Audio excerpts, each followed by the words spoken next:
तो हेलो बच्चा पार्टी लोग, कैसे हैं आप लोग। उम्मीद करते हैं आप लोग बहुत अच्छे होंगे। बहुत बहुत आप लोग का स्वागत है दीदी जी की बोर्ड क्लासेज में। जैसा कि हम लोग को आप लोग को मैं बता दूं कि हम लोग जय प्रक्रम का पार्ट 3 तक देख चुके हैं। अब पार्ट 4 में हम लोग देखेंगे क्या दंत अस्थि क्षय के बारे में।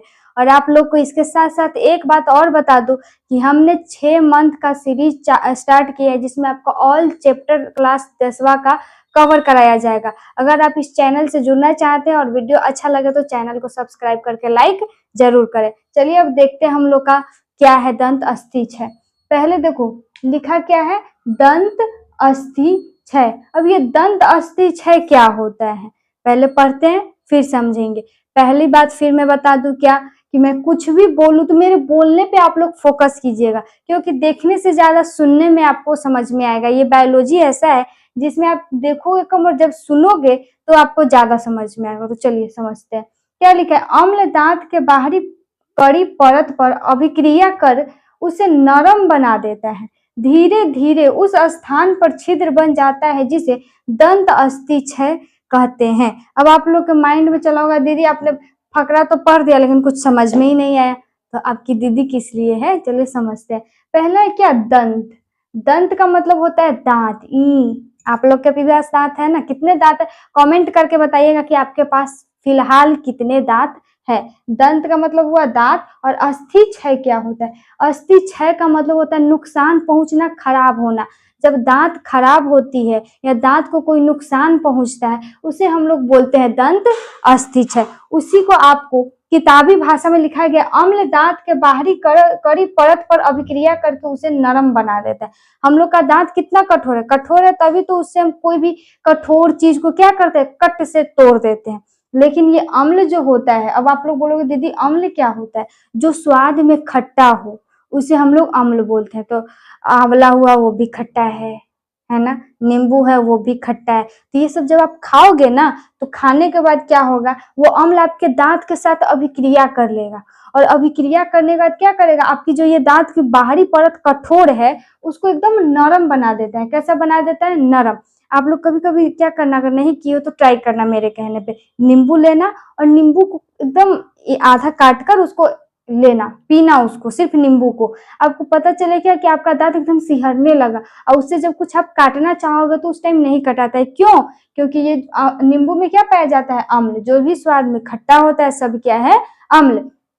जब नींबू आप खाओगे तो वो बाहरी जो हमारे दांत का बाहरी परत होता है उसको नरम बना देता है। और धीरे धीरे उस स्थान पर वो क्या कर देगा, छिद्र बना देगा। तो आप लोग दीदी नींबू खाना छोड़ दे क्या, नहीं, खाओ। अब अम्ल वाला चीज खाओ, लेकिन खाने के बाद क्या होता है, ब्रश करते हो आप लोग सुबह में, तो वैसे ही अभी कभी भी अम्ल वाला चीज खाओ तो उसके बाद आप अच्छी तरह से ब्रश किया कीजिए। अगर ब्रश नहीं करोगे तो क्या होगा, दांत में धीरे धीरे वो अभिक्रिया करते करते आपके दांत में बना देगा क्या, छिद्र, जिसको आप लोग खोखला भी बोलते होंगे। जब दांत में छिद्र बन जाता है ना तो बहुत दर्द होने लगता है, उसमें वो जो छोटा छोटा कीड़ा भी पनपने लगता है। तो समझ में आया, दंत अस्थि क्षय क्या है, जो दांत को खराब कर दे या दांत को नुकसान पहुंचाने वाली स्थिति को बोलते हैं दंत अस्थि क्षय। इसको आप बोलोगे कैसे, तो अम्ल दांत की बाहरी कड़ी परत पर अभिक्रिया करके उसको नरम बना देता है और धीरे धीरे उस स्थान पर क्या, छिद्र बना देता है, जिसे हम लोग अस्थि क्षय कहते हैं। यहाँ तक क्लियर है। अब इसके बाद आप लोग चॉकलेट बहुत खाते होंगे, हमको पता है आप लोग चॉकलेट बहुत खाते हो। तो चॉकलेट जब आप लोग खा लेते हो ना, कोई भी चॉकलेट ले लो जो मीठा हो कैसा भी हो, चॉकलेट जब खाओगे तो खाने के आधा या 1 घंटा के बाद आप फील करोगे कि आपके दांत में ना अजीब तरह से एक परत टाइप का बैठा हुआ है, फील करते हो। तो क्या होता है, जो चॉकलेट ये सब होता है उसमें भी अम्ल पाया जाता है। बस हमको स्वाद में वो खट्टा नहीं लगता है, लेकिन उसमें भी क्या होता है, अम्ल होता है। वो भी जब ज्यादा चॉकलेट खाने से, आप लोग सुनते होंगे कि ज्यादा चॉकलेट मत खाओ, दांत क्या हो जाएगा, खराब। तो वो खराब क्यों होता है, क्योंकि चॉकलेट में अम्ल पाया जाता है। और अम्ल जब हमारे दांत के बाहरी परत पे जब अभिक्रिया करता है तो उसको नरम बना देता है। और जब अच्छे से ब्रश आप नहीं करोगे तो वो धीरे धीरे दांत में छिद्र कर देता है। छिद्र मतलब छेद, होल। उसी को हम लोग, और वो उसके बाद दुखने लगता है, वो खराब होने लगता है, तो उसे हम लोग बोल देते हैं दंत अस्थि क्षय। इसीलिए बच्चे लोग को बोला जाता है क्या, कि तुम चॉकलेट कम खाओ और ब्रश प्रतिदिन करो, बड़े हो, छोटे हो, बूढ़े हो, जैसे भी हो, सबको हम लोग को ब्रश करना चाहिए। चलिए, पहला हम लोग का टॉपिक क्लियर हुआ। क्या दंत अस्थिक्षय क्या है? अगर इसमें डाउट है तो आप लोग कमेंट करना। उसके बाद है दंत प्लाक। दंत तो आप लोग को हमने पहले ही बताया, दंत का मतलब होता है क्या? दांत। अब ये प्लाक क्या होता है?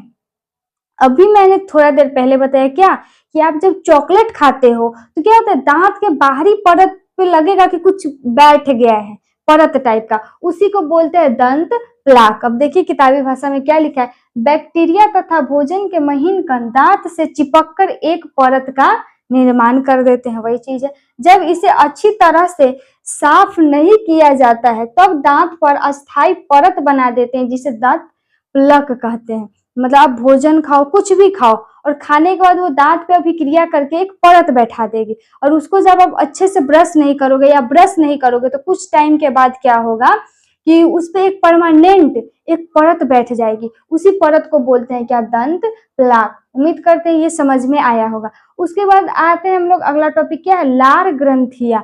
अब ये लार ग्रंथिया क्या होता है? लार ग्रंथिया का मतलब, ये कौन किसके मुंह के लार ग्रंथि है? हम लोग के, मनुष्य के मुख में लार ग्रंथियां पाई जाती है। हम लोग ने पहले जो वीडियो था पार्ट 3, उसमें आप लोग को मुख गुहा के बारे में बताए थे, उसमें पाया जाता है क्या? लार ग्रंथिया। अब दीदी ये लार ग्रंथिया क्या होता है? तो ध्यान से सुनना, मैं जो बोल रही हूँ उसे ध्यान से सुनना, सिर्फ इस पे फोकस मत करो, मैं जो बोलूँ उस पे भी फोकस करो। क्या है? लार ग्रंथिया। तो ये लार ग्रंथिया क्या है? तो आप लोगों, अगर आप लोग के सामने कुछ आपका अचार रख दिया जाए या फेवरेट चीज खाने वाला, तो आपके मुंह में क्या बोलते हो? मुंह में पानी आ गया। वो पानी नहीं, वो लार होता है। आप कभी कभी सोचना, वो जो चावल का या कुछ सूखा सूखा रहता है, उसको आप खाते हो तो वो निगला कैसे जाता है, नीचे चला कैसे जाता है? तो ये लार के कारण ही चलता है। जब हमारे मुख में कुछ कोई भी पदार्थ रखा जाता है तो हमारे मुख में 3 प्रकार की लार ग्रंथियां होती है, वो लार निकलने लगती है, और वो लार निकल कर भोजन में एकदम अच्छे से मिल जाता है, जिससे भोजन हमारा सॉफ्ट हो जाता है, मुलायम हो जाता है। उसके बाद हम आसानी से उसको ग्रहण कर लेते हैं। तो अगर आपसे पूछा जाएगा मनुष्य के मुख में कितनी प्रकार की लार ग्रंथियां पाई जाती है, तो आप बोलना 3 प्रकार की लार ग्रंथियां पाई जाती है। मनुष्य के मुख में कितने प्रकार की लार ग्रंथियां पाई जाती है? तो 3 प्रकार के। कौन कौन? तो पहला है पैरोटीड ग्रंथि। हम अगले वीडियो में बताएंगे आपको कि ये सब ग्रंथि क्या क्या है।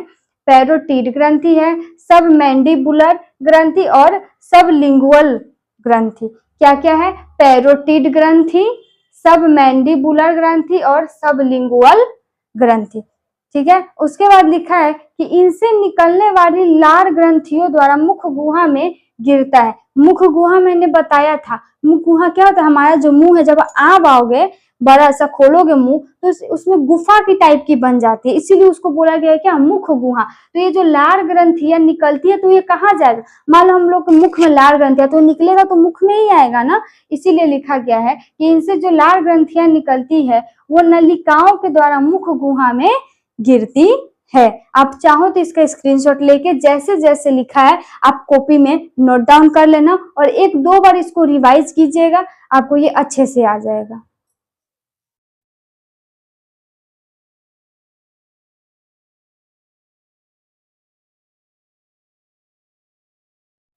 तो आप लोग स्क्रीनशॉट ले लिए। अब हम लोग देखते हैं अगला पार्ट।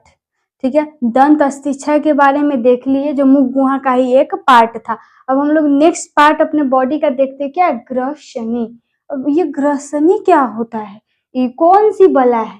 तो मुख गुहा के पिछले भाग को ग्रसनी कहते हैं। अब आप मान लो ये आपका मुख है, समझने के लिए फोकस फोकस करो, इधर उधर मत देखो। ये देखो आपका मुख है। अब यहाँ से मुख है, यहाँ से आपका गर्दन आएगा, तो ये मुख के पिछला भाग इसको बोलते हैं। ये जो हो गया ये हमारा पिछला भाग है। कंठ जो है ना, कंठ, कंठ ये इतना दूर को बोलते हैं हम लोग पिछला भाग। तो मतलब जो हम लोग का पिछला भाग है उसे हम लोग बोलते हैं क्या?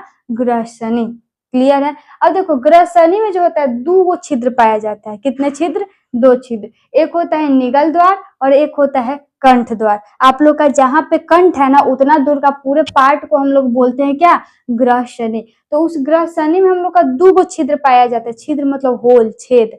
निगल द्वार और एक कंठ द्वार। दीदी ये निगल द्वार क्या होता है और कंठ द्वार क्या होता है? देखो निगल द्वार उसे बोलते हैं ना जिससे हम लोग भोजन को निगलते हैं, भोजन को निगलते हैं, इसलिए इसका नाम पड़ गया क्या, निगल द्वार। जिस रास्ते के द्वारा भोजन को निगला, मतलब यहाँ से नीचे जाता है, निगला जाता है, उसे बोलते हैं निगल द्वार। अब ये कंठ द्वार क्या है, जहां से जिस द्वार के द्वारा हम लोग का आवाज बाहर आता है उसे हम लोग बोलते हैं कंठ द्वार। अब आप लोग से पूछा जाएगा कि आपका ग्रसनी कहाँ है, तो आप बोलना हमारे मुख के पिछले भाग को हम लोग ग्रसनी कहते हैं, और उसमें 2 छिद्र पाया जाता है, एगो निगल द्वार जिससे हम लोग भोजन को निगलते हैं, एगो कंठ द्वार जिससे हम आवाज को बाहर निकालते हैं। क्लियर है। उसके बाद देखो एक है एपिग्लॉटिस। अब दीदी ये एपिग्लॉटिस क्या होता है, अभी हमने बताया क्या कि छिद्र के दो छिद्र होता है ग्रसनी में, एक होता है निगल द्वार और एक होता है कंठ द्वार। तो देखो निगल मान लो ये हमारा कंठ द्वार है, ठीक है, और दोनों एक साथ ये मान लो आप लोग का निगल द्वार है और ये मान लो आप लोग का कंठ द्वार है, इधर मुख है, मुख के पीछे में ये निगल द्वार, ये कंठ द्वार। अब ये बताओ आप लोग भोजन खाओगे, दोनों छिद्र एकेलन है, तो ये भी तो हो सकता है कि निगल द्वार वाला भोजन कंठ द्वार में चल जाए, और जब कंठ द्वार में जाएगा तब तो आपका मृत्यु हो जाएगा। तो उसी से बचने के लिए हमारे शरीर में एक बनाया गया है क्या, एपिग्लॉटिस पाया जाता है। क्या, एपिग्लॉटिस। वो एकदम ढक्कन की तरह होता है, ढक्कन देखे हो ना, ऐसे ढक्कन रहता है। जब उसको कंठ का काम होता है तो कंठ वाला खोल देती, ढक्कन हटा देता है, वही ढक्कन बीच में ऐसे रहता है। और जब उसको निगल द्वार वाला काम होता है तो कंठ द्वार को बंद कर देता है, कंठ द्वार वाला काम होता है तो निगल द्वार को बंद कर देता है। मतलब एक ही को ढक्कन जैसा पाया जाता है, जिसे एपिग्लॉटिस कहते हैं। अब ये पाया क्यों जाता है, इसलिए कि हमारा कंठ द्वार और निगल द्वार दोनों एक जगह पे ही है। अगर ये एपिग्लॉटिस नहीं होगा तो हम लोग का भोजन निगल द्वार में जाने के बजाय कंठ द्वार में चला जाएगा, और पता है अगर कंठ द्वार में भोजन चला जाएगा तो हमारी मृत्यु हो सकती है। इसीलिए ये एपिग्लॉटिस है। आपसे पूछा जाएगा निगल द्वार और कंठ द्वार के बीच में कौन सा ढक्कन का रचना पाया जाता है, तो आप बोलना एपिग्लॉटिस। क्या, एपिग्लॉटिस। क्लियर है यहाँ तक। उसके बाद देखो आप लोग बहुत, हाँ आप लोग के लिए ये सही है, क्या पता है अगर आप लोग को हिचकी आने लगता है, हिचकी आता है तो क्या बोलते हैं आप लोग, कोई याद कर रहा होगा इसलिए हिचकी आ रहा है, या खाते टाइम सरक जाए, पानी पानी पानी खोजोगे मिलेगा नहीं, सब बोलेगा पता नहीं कौन तुमको याद कर रहा है कि तुमको सरक रहा है, ऐसा है। लेकिन ऐसा कुछ नहीं होता। हम लोग को हिचकियां क्यों आती है, सरकता क्यों है, आज हम लोग क्लियर करते हैं। अब कोई बोले कि सरकने के बाद तुमको कोई याद कर रहा है तो उसको मारना 2 थप्पड़, बोला वो याद वाद कुछ नहीं होता है, वो किस लिए होता है वो हम आपको समझा रहे हैं, और आपको जो बोलेगा आप उसे समझाना, ठीक है। तो देखो ये जो एपिग्लॉटिस है ना, क्या होता है कभी कभी आप लोग भोजन जल्दी जल्दी करते हो, आप लोग को मान लो स्कूल जाना हो या किसी से मिलने जाना हो, क्या करोगे, भोजन जल्दी जल्दी जल्दी जल्दी करोगे, तब बेचारा ये एपिग्लॉटिस ढक्कन इधर इधर इधर इधर इधर इधर ऐसे ऐसे होगा, ऐसे ऐसे होगा, उसी में आप भोजन भी कर रहे हो। अब बोल रहे हाँ हाँ आ रहा हूँ वेट करो, आ रही हूँ वेट करो, आप भोजन कर रहे हो, बोल रहे हो, कर रहे हो, बोल रहे हो, तो एपिग्लॉटिस क्या होगा, कभी इधर जाएगा कभी इधर जाएगा, कभी इधर जाएगा कभी इधर जाएगा। तो इससे क्या होता है, कभी कभी कभी एपिग्लॉटिस थोड़ा गड़बड़ा जाता है, जिससे आपका भोजन निगल द्वार के जगह कंठ द्वार में एकदम इतना सा कण चला जाता है, और सब इतना सही कण जाता है ना तो आप लोग को सरकने लगता है, जिसको आप लोग बोलते हो क्या, याद कर रही है। ऐसा कुछ नहीं होता। समझ में आया ना क्यों सरकते हैं, हिचकियां क्यों आती है, और जब वो सरकता है ना तो क्या होता है, धक्का लगता है अंदर से, और फिर वो क्या होता है, जो इतना सही कण हो वो फिर बाहर आ जाता है। क्लियर है यहाँ तक। चलो अब आगे देखते हैं क्या लिखा है। कंठ द्वार के आगे एक पट्टी जैसी रचना होती है जिसे हम लोग एपिग्लॉटिस कहते हैं। उम्मीद करते हैं आपको समझ में आया होगा। अब अपन वाली से थोड़ा दूर रहना, अगर बोलेगा नहीं तो वाली याद कर रहा है या कर रही है तो बोल हाँ वैसा कुछ नहीं है, एपिग्लॉटिस का काम है सब। चलो अब आगे देखो, ज्यादा सीरियस मत हो, हंसो मत ज्यादा, चलो पढ़ाई पे ध्यान दो। क्या है, मनुष्य जब भोजन करता है तब यह पट्टी कंठ द्वार को ढक देता है, जिससे भोजन श्वसन नली में ना जाए। अभी अभी मैंने वही बताया आपको, जो ये पट्टी एपिग्लॉटिस है, जब आप भोजन करोगे तो कंठ द्वार को क्या करता है, ढक देता है, और जब आप बोलते हो तो वो निगल द्वार को ढक देता है। आपको मेरे पे विश्वास नहीं है ना, तो आप एक अभी जस्ट मैं जो बोल रही हूँ वैसे करके देखो, आपको खुद विश्वास हो जाएगा। सांस लो, और सबके मुंह में लार होता है, थूक मत बोलना, वो सब लार होता है। सांस लेना चाहो, सांस और ये जो लार दोनों, मतलब थूक ही समझ लो, सांस और थूक दोनों को एक साथ निगलना चाहो कभी नहीं हो पाएगा। आप सांस ले पाओगे, नहीं तो निगल पाओगे, ये दोनों में से कोई एक ही होगा। ट्राई करके देख लेना, हो जाए तो कमेंट में बताना जरूर। चलो समझ में आया। उसके बाद है ग्रास नली। दीदी ग्रसनी तो आपने बता दिया, अब ये ग्रास नली कौन सी बला है, उसी के जैसा दिख रहा है। तो देखो क्या लिखा है, मुख गुहा से लार से सना हुआ भोजन निगल द्वार के द्वारा ग्रह शनि में जाता है। हम लोग का निगल द्वार कहाँ है, यहाँ पे है। इससे नीचे जो ये यहाँ तक हम लोग बोलते हैं कि कंठ है, कंठ से थोड़ा नीचे जो होता है ना, उसे हम लोग बोलते हैं क्या, ग्रास नली। तो आपसे पूछे ग्रास नली का क्या काम है, तो आप बोलना मुख गुहा में जो लार के द्वारा जो भोजन सना रहता है, वह भोजन निगल द्वार है जहां से वो भोजन नीचे जाएगा, के द्वारा कहा जाता है, ग्रास नली में। उम्मीद करते हैं आपको ये समझ में बहुत अच्छे से आया होगा। न समझ में आए हमसे बार बार आप कमेंट करके पूछो, मैं उसको दोबारा हम नेक्स्ट वीडियो में जरूर समझाएंगे। स्क्रीनशॉट लेना चाहो तो आप ले लो। तो हम लोग ग्रास नली के बारे में पढ़ रहे थे, थोड़ा सा पढ़े थे निगल द्वार से वो कहाँ जाता है, ग्रास नली में। अब इसमें पूरा देखेंगे। चलो क्या लिखा है, भोजन के पहुंचते ही ग्रास नली के दीवार में एक तरंग की तरह संकुचन होने लगती है। मतलब क्या है इसका, जो ग्रास नली है हमारे यहाँ निगल द्वार से जब भोजन नीचे जाता है, जैसे उसमें भोजन जाता है, टीवी चैनल में देखो थर थर थर थर थर तो ऐसे करने लगता है। वैसे ही ग्रास नली में जब भोजन जाता है तो पूरा ग्रास नली ऐसे ऐसे करने लगता है, हिलने लगता है, उसमें तरंग होने लगता है। और वो जब हिलती है ना, वो तरंग होने लगता है, वो थरथराने लगता है।